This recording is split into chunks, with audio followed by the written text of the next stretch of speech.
कलीसिया का आरंभ। यीशु के स्वर्ग लौट जाने के बाद चेले यरूशलेम में ही रुके, जैसा कि यीशु ने उनको करने का आदेश दिया था। वहाँ के विश्वासी लोग लगातार एक साथ प्रार्थना करने के लिए इकट्ठे हुआ करते थे। प्रतिवर्ष फसह के पर्व के 50 दिनों के बाद यहूदी लोग पिन्तेकुस्त नाम के एक महत्वपूर्ण दिन को मनाया करते थे। पिन्तेकुस्त वह समय था जब यहूदी लोग गेहूं की कटाई को मनाया करते थे।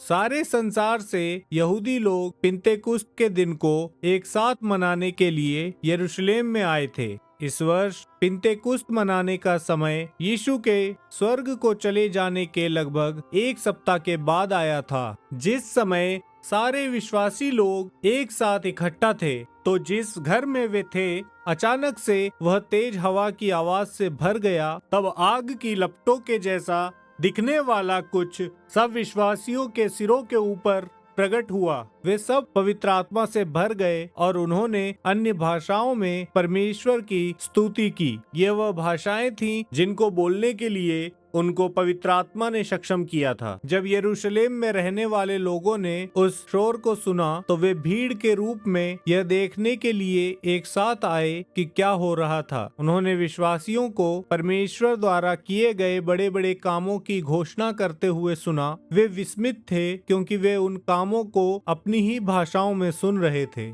इनमें से कुछ लोगों ने कहा कि वे चेले नशे में थे, परंतु पतरस खड़ा हुआ और उनसे बोला, मेरी बात सुनो, ये लोग नशे में नहीं हैं। इसके बजाय जो तुम देखते हो वह वही है जो योएल भविष्यवक्ता ने कहा था कि होगा। परमेश्वर ने कहा, अंत के दिनों में मैं अपना आत्मा उंडेलूंगा। हे इजरायली पुरुषों, यीशु एक ऐसा मनुष्य था जिसने यह दिखाने के लिए कि वह कौन था, बहुत से अनोखे काम किए थे। उसने परमेश्वर के सामर्थ्य से बहुत से अद्भुत कामों को किया था। तुम यह जानते हो क्योंकि तुमने इन कामों को देखा है, परंतु तुमने उसे क्रूस पर चढ़ा दिया। यीशु मर गया, परंतु परमेश्वर ने उसे मरे हुओं में से जीवित कर दिया। इसने उस बात को पूरा कर दिया जिसे एक भविष्यवक्ता ने लिखा था, तो अपने पवित्र जन को कब्र में सड़ने नहीं देगा। हम गवाह हैं कि परमेश्वर ने यीशु को फिर से जीवित कर दिया। परमेश्वर पिता ने अब यीशु को अपनी दाहिनी ओर बिठाकर उसे आदर दिया है और यीशु ने हमारे लिए पवित्र आत्मा भेजा है, जैसी कि उसने प्रतिज्ञा की थी कि वह भेजेगा।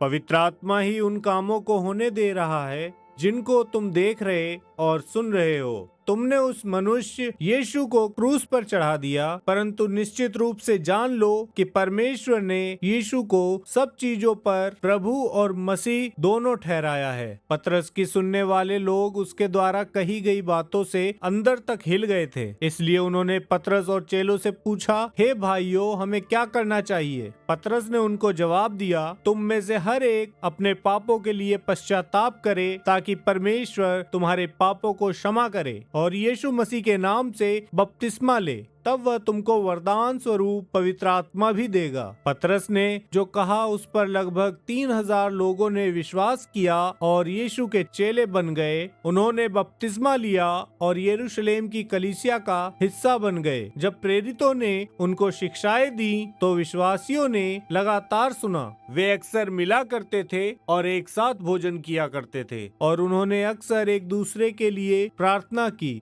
उन्होंने मिलकर परमेश्वर की स्तुति की और जो कुछ भी उनके पास था उन्होंने एक दूसरे के साथ साझा किया। नगर का हर एक व्यक्ति उनके लिए अच्छा विचार रखता था। प्रतिदिन अधिक से अधिक लोग विश्वासी बनते गए।